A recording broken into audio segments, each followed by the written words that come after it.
whenever we talk about the salts, we must know how the salts are prepared. So salts are prepared by the neutralization reaction of the acid and the base. So when we have an acid, it reacts with the base. So they both neutralize the effect of each other. That means they cancel out the effect of each other, and we will get a neutral salt, or a salt which is neither acidic nor basic. Sometimes we get an acidic salt, sometimes we get the basic salt. These are the classification of salt which we will discuss today. We will get salt and water. This reaction is known as a neutralization reaction. Now the salt or the type of the salt depends on the acid and the base, and this classification tells us that there are three important types of salts. So we will discuss them one by one.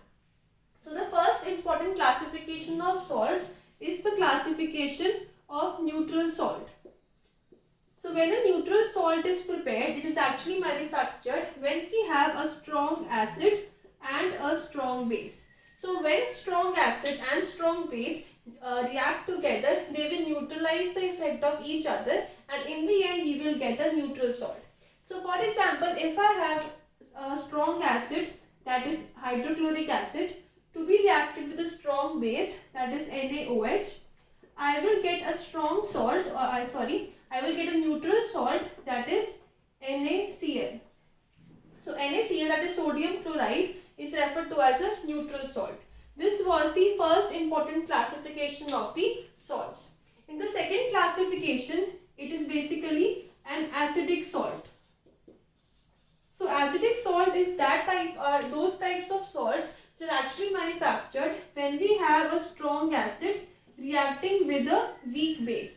So for example, if I have a strong acid, that is hydrochloric acid, reacting with a weak base, that is aluminium hydroxide, ANOH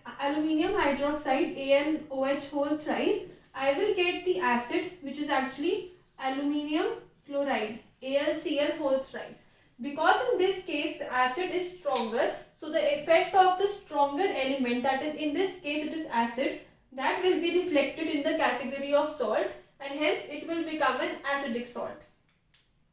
The third important classification is the basic salt. So basic salt is basically those types of salts in which we have a weak acid and reacting with a strong base. So when either of the element, that is acid or base, is stronger, that effect will be reflected in the type of salt. Like in this case, the stronger part was the acid, and hence the salt is acidic. But in the third case, the stronger part is base, and hence the salt is a basic salt. Like for example, if we have acetic acid, that is CH3COOH, and we have a strong base, that is sodium hydroxide, we will get a basic salt, that is sodium acetate, CH3COONA. This is sodium acetate.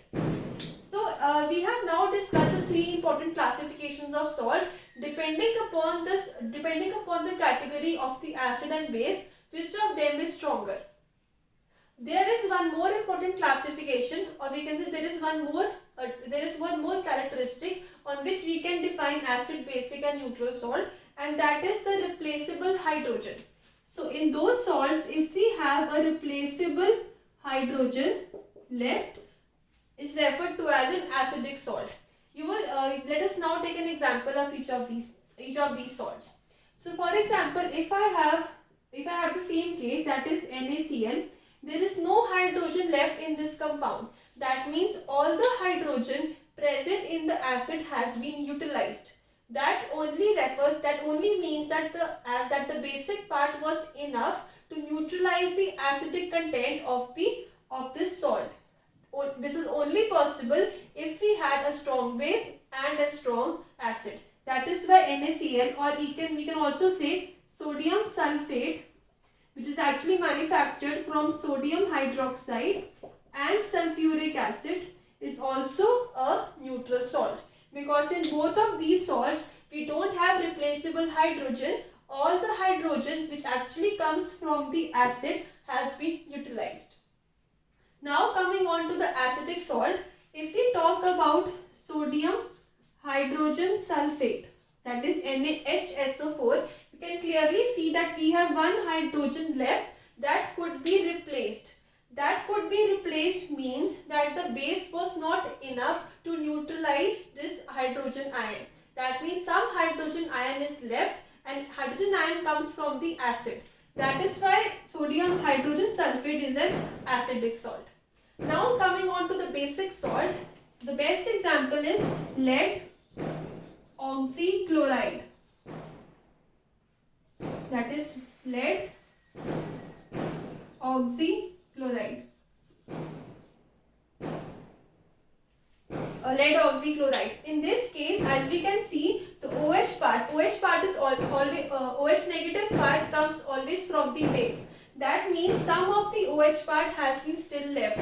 This is only possible when the acid was not enough to neutralize this base, which means that acid was the weaker part and base was the stronger part. So these are the three important classifications of the salt. We have discussed them based, depending upon the strong part of acid or the strong part of base. Also, we have discussed them on the classifications of the replaceable hydrogen. If there is no replaceable hydrogen left, it becomes a neutral salt. If there is replaceable hydrogen left, it becomes an acidic salt. If there is replaceable hydroxyl ion, it becomes a basic salt. There is one more category of the salts, that is the double salt. So double salts are those salts which contains two or more positive or negative ions. The best example of double salt is potash alum. So we have potash alum. So the formula for potash alum is K2SO4 dot Al2SO4 whole thrice dot 24H2O. This dot 24H2O means these are the water of crystallization. That means this water molecule are attached to this compound, which is actually potash alum. Now when you make the ions of this potash alum, you will get from this compound you will get K twice positive, SO4 twice negative. So we can say that we got K positive and SO4 twice negative. In this case, we get Al thrice positive and SO4 twice negative. So when you break them into different ions, you will clearly see we have two positive ions and two negative ions. That means it is actually a double salt. So till now we have discussed the classifications of the salt. Earlier we have discussed how the salt is prepared from the neutralization reaction. Then we have discussed three important categories, that is neutral, acidic and basic salt. And in the end we have discussed what are double salts. So this was everything about the concept on classification of salts.